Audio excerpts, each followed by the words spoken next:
Gözlerim dolu dolu oluyor bilinmezliğe. Anne sözün dinler gibi masum ağladım bu sabah.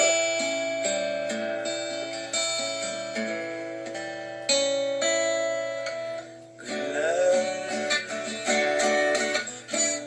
dayanamaz oldu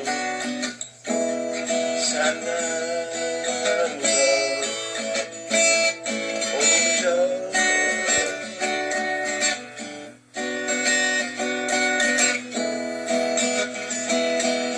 Martılar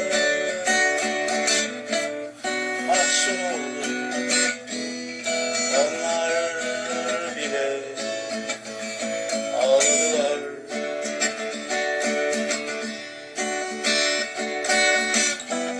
Şarkılarda düşünmek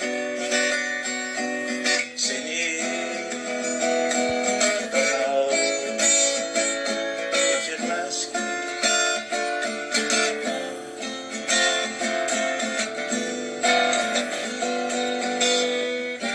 Seni bana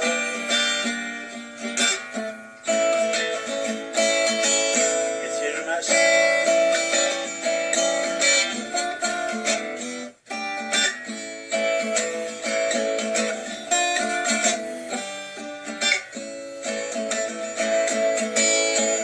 Seni bana getirmez ki.